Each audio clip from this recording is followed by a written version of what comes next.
શૈલપુત્રી વિશે હું માહિતી શૈલપુત્રી કોઈ પણ વાહન કે કોઈ પણ આપણે ખરીદી કરીએ કે એની માથે લખાવો તમે શૈલપુત્રી, તો એની માહિતી સંક્ષિપ્તમાં સાંભળેલી છે, તો વિશેષ વિસ્તૃત માહિતી એ માટે આપણે વિશેષ માહિતી શૈલપુત્રી વિશે કહી શકું તો માં આદિશક્તિ જગદંબા મણિદીપ વાસિની, જે આકાશ પાતાળ પૃથ્વી જળ સ્થળ નક્ષત્ર ન હતું, જે નવદુર્ગા કહેવાય છે, 10 મહાવિદ્યા કહેવાય છે, ઈ પણ ના હતું. કાળક્રમે સતયુગની અંદર જ્યારે હિમાચલ મહારાજાએ હિમાલયમાં અવતાર ધારણ કર્યો, એની ખૂબ આદિશક્તિ જગદંબાનો મણિદીપ વાસીને જેને માં ભુવનેશ્વરી કહીએ છીએ, એ ભુવનેશ્વરી તપ અને સાધના કરી. માં શસ્ત્રાસ્ત્રધારી, ચક્રધારી, ગદાધારી, શંખધારી, પદ્મધારી, ધનુષબાણધારી, તલવારધારી, ત્રિશુલધારી, પરશુધારી, વરદ હસ્તધારીણી અનેક આસ્ત્રધારી માં પ્રસન્ન થયા. હે હિમાચલજી, માંગ શું જોઈએ? તો માં આપની જેવી મારે સંતાન જોઈએ, પુત્રી.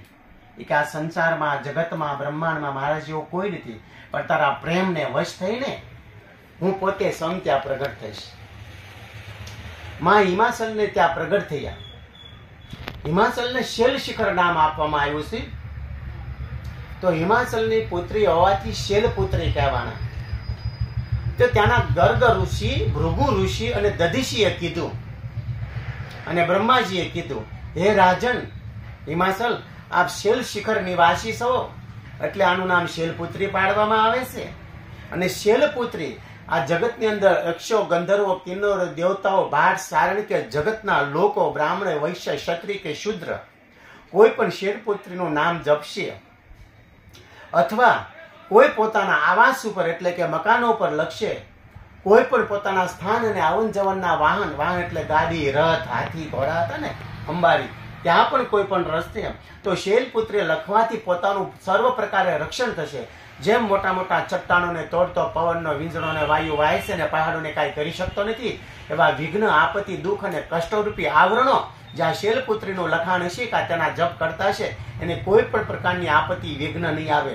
એના આપત્તિનો અંત થશે, કષ્ટ કપાઈ જશે, દુઃખ દૂર થશે, એને સુખ અને શાંતિ થશે. હિમાચલની પુત્રી શૈલપુત્રી હોવાથી જગતમાં જ્યારે નવદુર્ગા જન્મ ધારણ કરશે તો પ્રથમ નામ તેમનું શૈલપુત્રી પડશે. બીજું બ્રહ્મચારિણી, ચંદ્રઘંટા, કુષ્માંડા, સ્કંદમાતા, કાત્યાની, કાલરાત્રી અને મહાગૌરી અને સર્વ પ્રકારની સિદ્ધદાત્રી થશે, એટલે એનું નામ સિદ્ધદાત્રી પડશે. માટે શૈલપુત્રીએ હાલમાં કલિકાલની અંદર કહેવામાં માટે મકાનો ઉપર કે વાહનો ઉપર કે પોતાના યંત્રસ્થાન ઉપર કે પોતાના